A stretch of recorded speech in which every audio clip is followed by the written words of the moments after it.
ஒரு பேரு The King சென்னைக்கு வராரு. மரைக்காயர். யார் இவர்? Purity you can feel. Intention you can carry.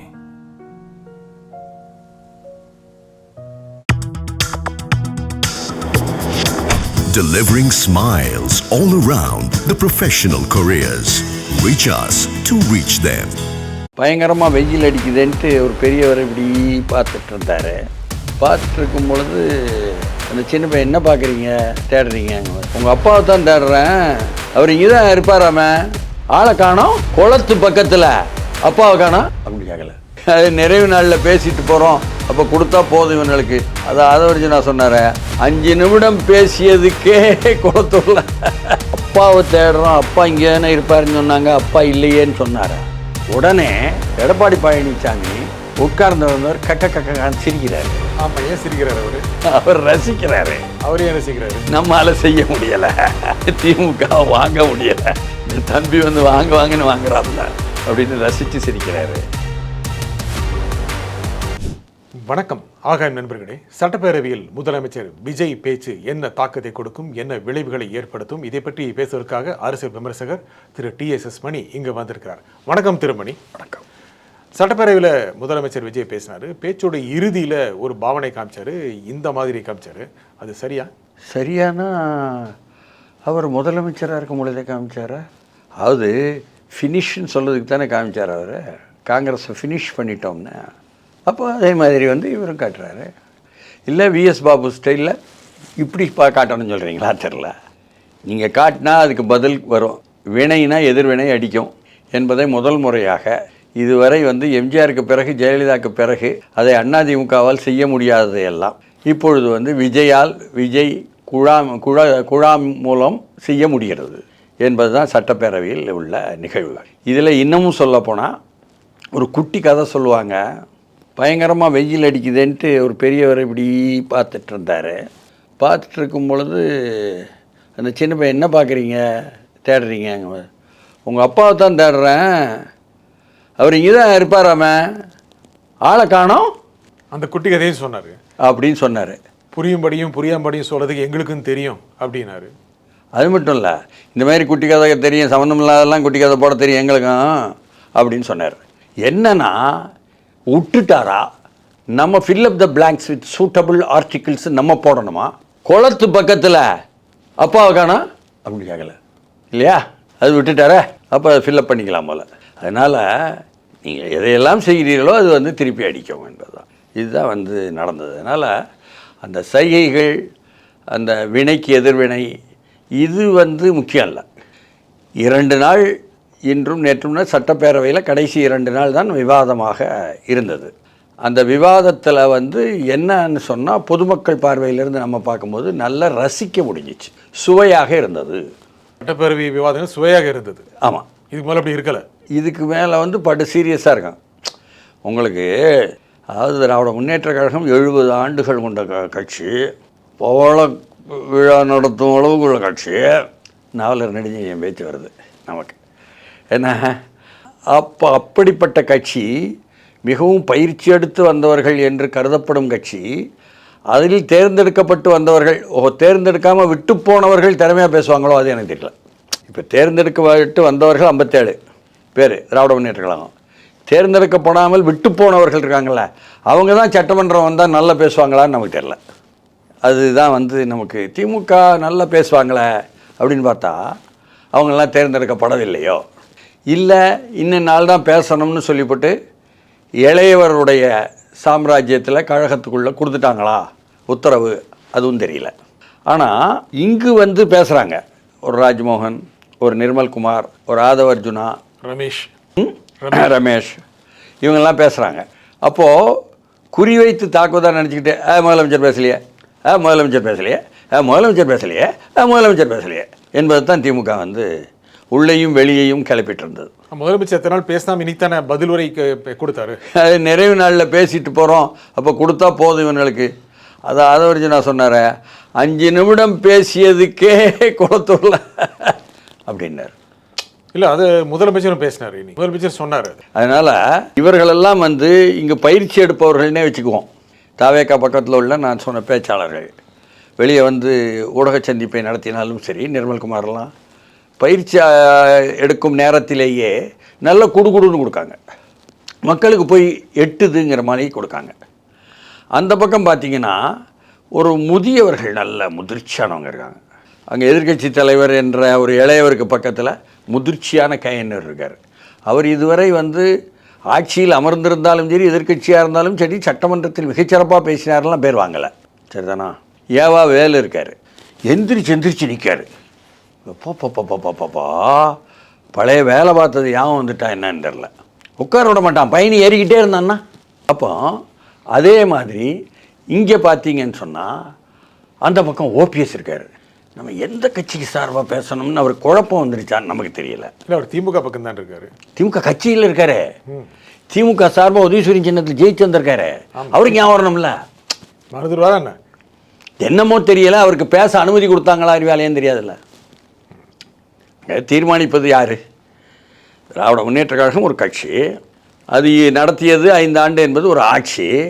கட்சியிலும் இல்லாமல் ஆட்சியிலும் இல்லாத என்ன ஒரு நிலைமையில் வந்து நடத்தினாங்கல்ல, வெளியிலேருந்து இயக்க முடிஞ்சதில்ல அந்த கட்சியை, அந்த ஆட்சியை, ரெண்டையும். ஸோ அவுட் சோர்சிங் முறையில் கட்சியையும் ஆட்சியையும் நடத்திய காரணத்தினால் தோல்வி அடைந்தது என்பதை பகிரங்கமாக ஒப்புக்கொள்ளாமல் இருக்கக்கூடிய ஒரு நிலைமையில் அந்த அவுட் சோர்சிங்கில் இருந்து கொடுத்த வழிகாட்டல் என்னன்னு நமக்கு தெரியாதுல்ல.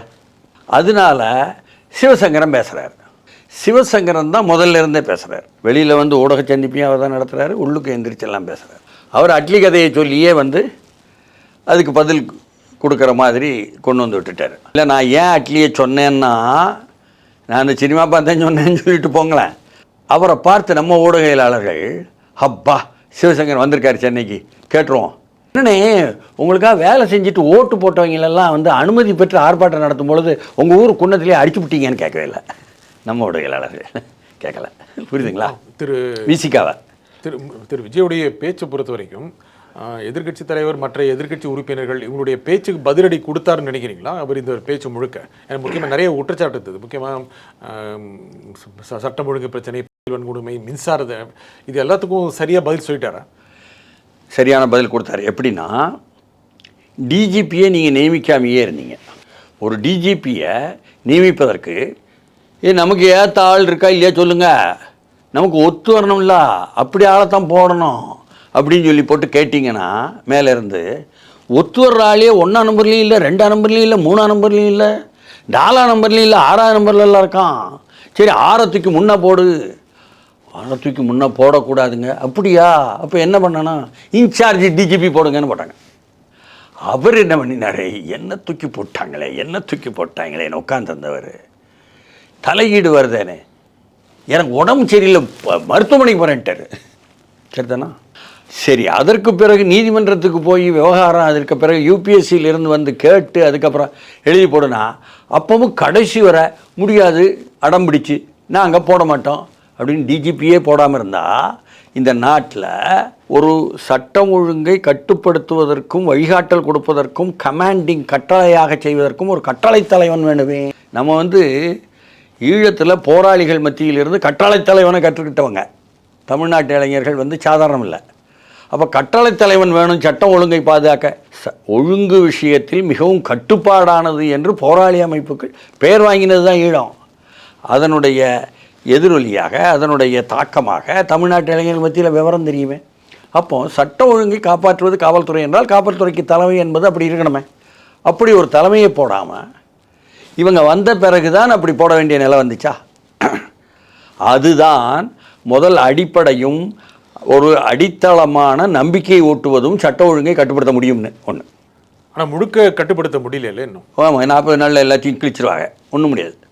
அதாவது அதை அழகாக முதலமைச்சர் என்ன சொன்னார், நீ வந்து 2021 ஆட்சிக்கு வந்த உடனேவே எங்கே பார்த்தாலும் என்ன மட்டும் ஓடிக்கிட்டு இருக்கும் பொழுது போதைப் பொருட்கள் ஆரம்பத்திலேயே நடவடிக்கை எடுத்துருக்கணும்லன்னு கேட்டார்.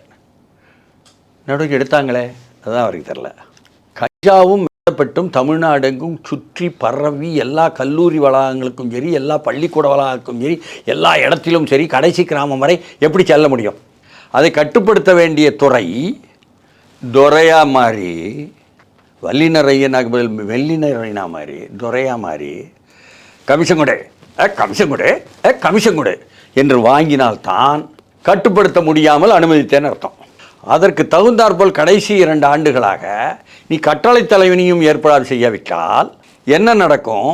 வாங்கிய அதிகாரிகள் விசுவாசமாக அதில் பங்கு கொண்டு கொடுத்தார்கள் என்று அர்த்தம். அப்போ எனக்கு பங்கு வந்தால் சரி. அதனால தான் முன்னாள் முதலமைச்சர் இருக்கார் நம்ம மு க ஸ்டாலின் அழகாக சொல்லுவார், கரப்ஷன் கமிஷன் கலெக்ஷன் சொன்னாரா? எடப்பாடி ஆட்சிக்கு சொன்னார்.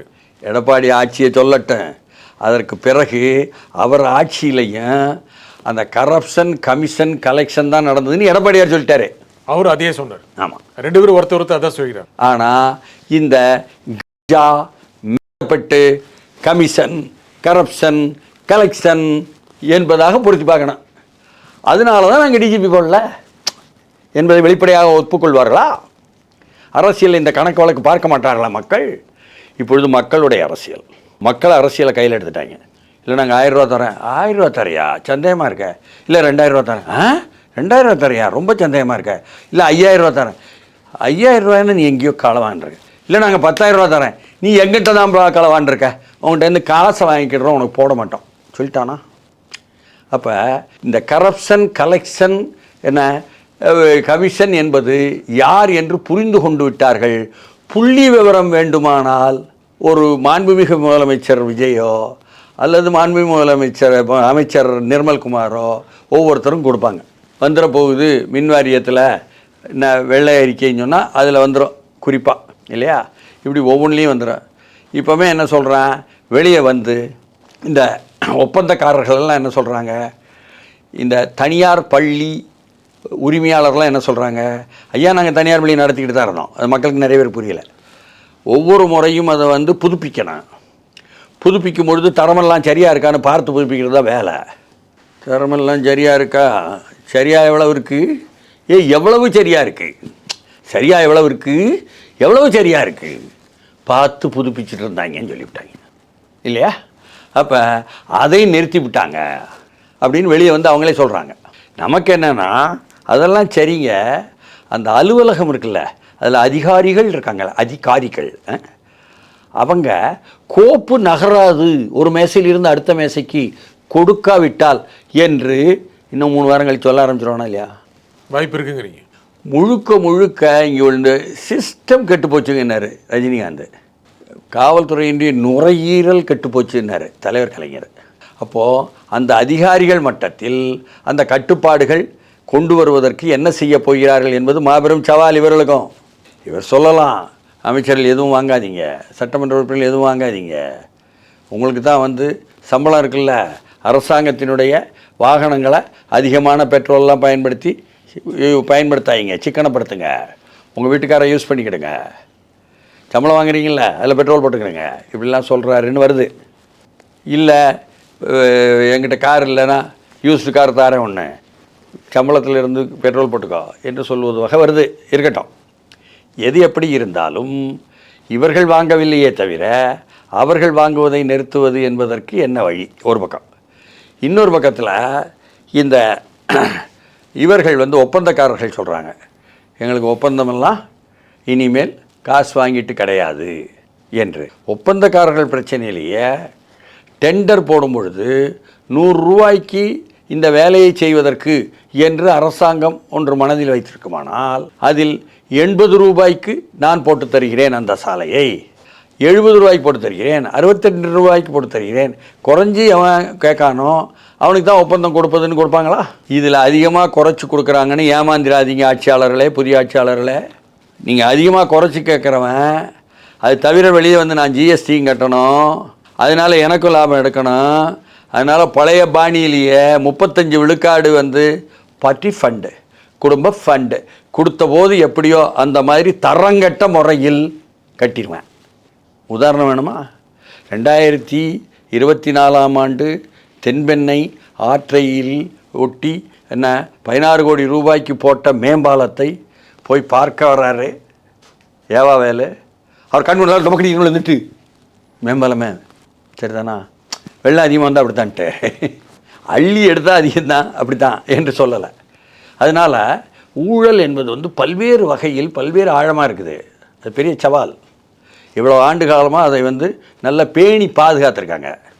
ஒன்றும் இல்லைங்க, அப்பாவை தேடுறோம், அப்பா இங்கே தானே இருப்பாருன்னு சொன்னாங்க, அப்பா இல்லையேன்னு சொன்னாரா.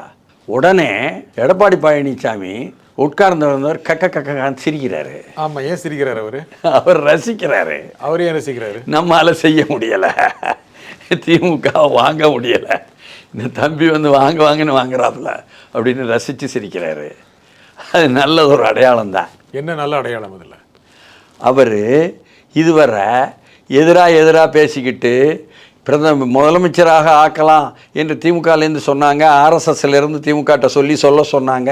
அதனால் ஆயிடலாமான்னு ஆசைப்பட்டதுனால தான் அவருக்கு கீழே உள்ளவங்கெல்லாம் திமுக கூடயே வா, தீயசக்தி கூடயே வா, எம்ஜிஆர் ஜெயலலிதா தீயசக்தி சொன்னவங்க கூடயே வா, ஐயோ அப்படின்னு அந்த பக்கம் போக ஆரம்பித்தாங்க. இப்போ அது மாதிரி போக மாட்டாரா?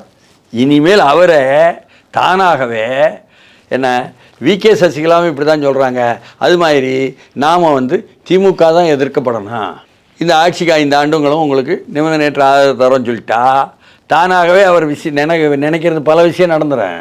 ஆதரவு கொடுக்க போகிறாரா தெரியாது. வாய்ப்பு அப்படி அவர் சிந்திச்சாருன்னா அவருக்கு தானே நல்லது, அவ்வளோதான். அவருக்கு என்ன நல்லது அதில்?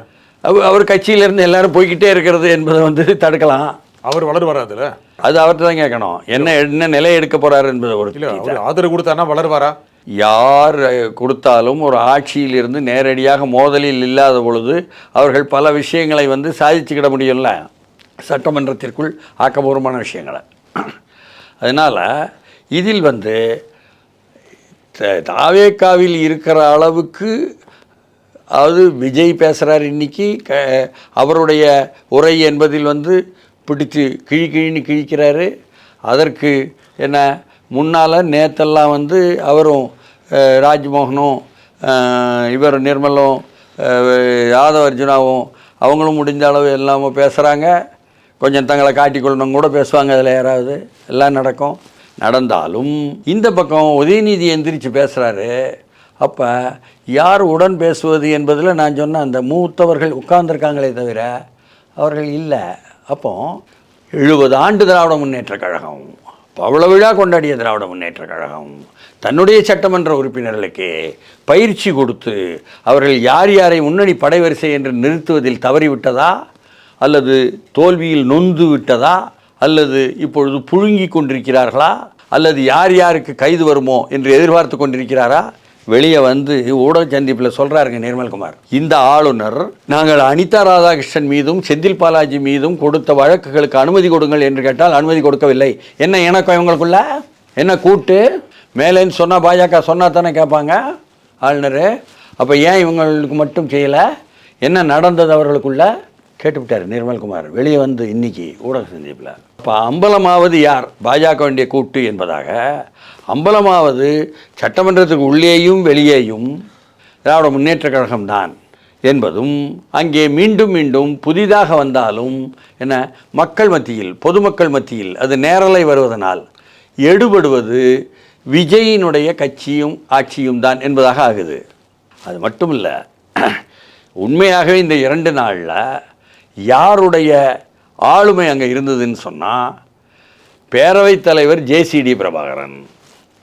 முதல்ல அவர் இவ்வளோ தூரம் ஷைன் பண்ணலை. 2 நாளாக பொறுங்க, இப்படிலாம் பேச நான் அனுமதிக்க மாட்டேன், பொத்தாம் முதல்ல சொல்லக்கூடாது, குறிப்பாக சொல்லணும் அப்படின்னு எதிர்க்கட்சி தலைவருக்கு சொல்லிவிட்டு உதயநிதிக்கு இந்த பக்கம் பார்த்து ஆதவ் அர்ஜுனாக்கும் பொத்தாம் முதல்ல சொல்லாதீங்க, குறிப்பாக சொல்லுங்கள், நாளை கொண்டாடுறேன் இன்றைக்கே அது கிளப்பினேன், இன்னும் ஒரு கதை இருக்குது, நாளைக்கு கொண்டாடுறாரு, இப்போல்லாம் வேண்டாம், சரி நான் வச்சுக்கிறேன், எப்போ பயன்படுவோம் அப்படின்னு வெளியே சொல்கிறாரு. அது மட்டும் இல்லை, இந்த அளவுக்கு வந்து அவர் கையாள முடிகிறது என்று சொன்னால் அவருடைய கையாளுதலில் அவர் தான் சமன்படுத்தி கையாளுதலும், ஒரு பேரவைத் தலைவர் எப்படி நடந்து கொள்வது என்பது நிரூபிக்கிற மாதிரி நிகழ்வுகள் வந்திருக்கு, காட்சிப்படுத்தல்கள். இது ஏன் செய்கிறாரு? திராவிட முன்னேற்ற கழகம் பக்கம் அடுத்த திட்டமே பேரவைத் தலைவர் மீது நம்பிக்கையில்லா தீர்மானம் கொண்டு வருவது என்பது தான். போதுமா? நமக்கு தான் செய்தி வருது. பெரும்பான்மை கிடைக்குமா? எப்படி கிடைக்கும்? அது என்ன நோக்கம்? அப்போ என்ன நோக்கம் நிறைவேறும்? இல்லை, அவங்க நினைப்பாங்க சரி வேறுபாடுகள்லாம் இருக்கும் அப்படின்ட்டு. வேறுபாடுகள்லாம் என்ன ஆகும்?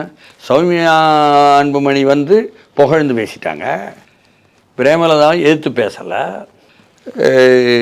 இவர் மன்னார்குடி சட்டமன்ற உறுப்பினர் காமராஜும் புகழ்ந்து பேசிட்டாரு. அப்போ நம்பர் 1, 2ன்னு பார்த்தா நம்பர் அந்த பக்கம் வலுவாக தானே இருக்கு இல்லையா? அதனால் இந்த 2 நாட்கள் 3 நாட்கள் என்ற இந்த நிகழ்வு, சட்டமன்ற நிகழ்வு என்பது உள்ளபடியே அவர்களுக்கு வெற்றி கழகத்திற்கு வெற்றியைத்தான் கொடுத்திருக்கிறது என்று நாம் வெளியிலிருந்து பார்த்தாலே புரிகிறது. உதயநிதி கடுமையான விமர்சனம் பண்ணுறாரு, இது ஒரு சினிமா ஷோ மாதிரி இருக்குது. அதனால் என்ன செய்யணும் தெரியாமல், அரசியல் பேச முடியாமல், அரசியல் ரீதியாக அம்பலப்படுத்த முடியாமல், அரசியல் ரீதியாக குறிப்பாக வந்து அவர்களை என்ன கார்னர் பண்ணி வெற்றி அடைய முடியாமல் சும்மா சினிமா ஷூட்டிங் மாதிரி இருக்குது. அவர் வந்து ஆக்ஷன் பண்ணுறாரு, ரீல்ஸ் மாதிரி இருக்குது, ரீல்ஸ் இருக்குது அப்படி இப்படின்ட்டு சொல்லும் பொழுது என்ன கேட்பாங்க? நீங்களும் சினிமாக்காரர் தானே. சந்தானம் நகைச்சுவையாக எதையாவது சொல்லுவார், நீங்கள் உடனிருந்து ஒவ்வொரு படத்திலும் சிரிக்கத்தானே செய்வீர்கள். உங்களுடைய பங்களிப்பு என்பது நகைச்சுவை நடிகருடைய சப்பு நடிகர், துணை நடிகர், துணை முதல்வரா அப்படின்னு கேட்பாங்களே. ஜனங்க எதிர்த்து கேட்பாங்கங்கிறதும் புரியணும். முதல்ல குண்டங்க பேசுறதில்ல. ஆனால் பார்ட்டி ஃபண்டுங்கிற விஷயம், ஆனால் அவரே ஒன்றை சொல்லிவிட்டு அவரே சிரிச்சுக்குவார். இந்த மார்க்சிஸ்ட் கட்சியில் ஒருத்தர் இருக்கார், பேராசிரியர் அருணன், அவர் மாரி அவர் சிரிக்க ஆரம்பிச்சு தான் பேச ஆரம்பிப்பார். பேசிக்கிட்டே சிரிப்பார், சிரிச்சுக்கிட்டே பேசார். இப்படித்தான் வந்து உதவி செய்கிறார். அது எப்படி எடுபடும்? இதுதான் அரசியல் ரீதியாக எதிர்கொள்ளவில்லை திமுக தாவேக்காவை. ஆனால் பார்ட்டி ஃபண்டுன்னு அவர் பேச்சு எடுத்தோமே எதிர்ப்பு தெரிவித்தாங்க இல்லையா? வெளியே வந்து சொல்கிறாரு, அது அவங்களுக்கு தான் சொன்னாங்கன்னு யாரு கண்டா அப்படின்னு அப்படி கேட்காங்களே. பிரச்சனை அப்போ உள்ளதை பூரா வெளியே கொண்டாட போகிறீங்க. அவர் வேறு என்ன சொல்லிட்டாரு, இதுவரை என்ன நாங்கள் வந்து மக்கள் பணத்தை எதுவும் தொடமாட்டோம், இதுவரை தொட்டதையும் வந்து செய்ய மாட்டோம், ஏற்கனவே தொட்டவங்க எடுத்தவங்களையும் விடமாட்டோன்ட்டார் முதலமைச்சர். அப்போ இதில் நிறைய பேருக்கு அப்படியே கண்ணு வெளியும் பிதுங்குதே. நம்ம உடல் மொழியை பார்க்குறோமே, அவங்கெல்லாம் தான் சீனியர்ஸாக இருக்காங்க, இதுதான் அவங்க பொலிட்டிக்கல் சீனியாரிட்டியான்னு கேட்டுவிட்டார் முதலமைச்சர். இதெல்லாம் யாரும் எழுதி கொடுத்து சொல்கிறதில்ல, கேஷுவலாகவே அடிக்கிறது.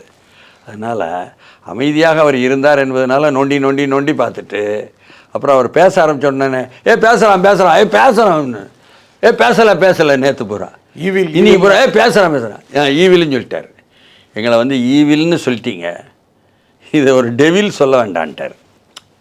ஸோ ஆங்கிலத்துக்கு ஆங்கிலம், பதத்துக்கு பதம் என்பதாக கொடுத்துட்டார். அதனால் இந்த 2 நாட்களும் ஒரு ஷோ, ஒரு காட்சிப்படுத்தல் தான். ஆளுங்கட்சி எதிர்க்கட்சி என்பதில் என்ன, எதிர்க்கட்சி உண்மையில் பிரமாதமாக பண்ணிட்டாங்க என்று மக்கள் பேசுவதற்கு பதில் ஆளுங்கட்சி மிகச்சிறப்பாக பண்ணிட்டாங்க, எதிர்க்கட்சி எதையுமே தாக்குப்பிடிக்க முடியலை என்பது போல ஒரு பிம்பம், ஒரு பெயர் மக்கள் மத்தியில் போயிடுச்சு. இதை எப்படி விடுவாங்க அவங்க? ஜென்சிக்கள் அவங்க ஏற்கனவே தயாராகி வச்சுக்கிட்டு வெர்ச்சுவல் வாரியர்ஸ் மூலமாக தயார் பண்ணுறவங்க. இத்தனை வில்லங்கங்கள்லையும் மாட்டிக்கிட்டு இருக்கீங்க நீங்கள். திராவிட முன்னேற்ற கழகம் பவள விழா பாப்பா அப்படின்னு சொல்லிவிட்டு அவன் அடிக்க ஆரம்பிச்சிடுவானே. இப்போ எதிராளிக்கு எல்லாம் பந்தையும் கொடுத்துவிட்டு ஆட்டத்தையும் அவங்க கையில் கொடுத்துவிட்டு என்ன வரும் உங்களுக்கு வாயில்? முழுக்க முழுக்க ஒரு வெறியும் கோபமும் ஆத்திரமும் பொறாமையும் தான் வரும் என்பது தான் தமிழ்நாட்டில் பதிவாகக்கூடிய செய்தியாகும். அப்படி இருக்குன்னு நினைக்கிறீங்களா? அவங்க வந்து கேஷுவலாக தானே ப்ரெஸ் எல்லாம் பார்க்குறாங்க, கேஷுவலாக தானே பேசுகிறாங்க. நீங்கள் சொன்ன இந்த அடைமொழிகள்லாம் நீங்கள் வந்து அவங்களுடைய அதிகாரப்பூர்வ ஏடு முரசொல்லி படிக்கணும், அதில் பார்க்கணும். கேஷுவலாக எதுவும் சொல்லலை என்பதை அவர்களுடைய உடல் மொழியிலிருந்து கவனிக்கணும். புரியுதுங்களா? அதனால் எவ்வளோ ஆத்திரப்பட்டு, அதாவது 5 ஆண்டுகள் ஆட்சி ஆண்டிங்க, தோல்வியை தழுவினா அதை வந்து ஏற்றுக்கொள்ளணும். எதிர்க்காமல் இருக்க முடியுமா? அதுக்கு எதிர்க்காமல் இருக்க முடியுமா? எதிர்ங்கய்யா. 6 மாதம் சும்மா இருப்போம்னு சொல்லி போட்டு நீங்கள் வந்து வாரத்துலேருந்தே எதிருங்க. எதிர்க்கும் போது சரியாக சொல்லணும். நாங்கள் இங்கேருந்து எல்லாமே ஆந்திராவுக்கு போயிடுச்சு, அது தொழிற்சாலை எல்லாம் போயிடுச்சு அப்படின்னா அந்த அம்மா கீர்த்தனா வந்து இந்த பாருங்கள் புள்ளி வரும், அவங்க ஆட்சியில் தான் போச்சு அத்தனையும், நாங்கள் ஆட்சிக்கு வர்ற நேரத்தில் பூரா பார்த்தா இப்படி தான் நடக்கு அப்படின்னு சொல்கிற மாதிரி இருக்க. நிர்மல்குமார் ராஜு மாரி என்ன மின்தட்டு அப்படின்னு சொன்னோடனே ஏன் அது என்ன தட்டாக வந்து தட்டி அதை கொண்டாந்து காமிச்சிட்டார. இப்பொழுது 2 நாளில் வெள்ளை அறிக்கையும் வருதுங்கும் பொழுது ஆதாரபூர்வமாக தெரிந்து போகுமே, ஒவ்வொன்றிலும் எவ்வளவு தூரம் வந்து கையில் எடுத்தார்கள் என்பது நாட்டுக்கு புரிந்து விடுமே, ஒவ்வொன்றாக அம்பலமாகுமே. அதை தாக்கு பிடிக்க முடியுமா? செய்த வினைக்கெல்லாம் எதிர்வினை அனுபவித்துத்தானே ஆக வேண்டும்.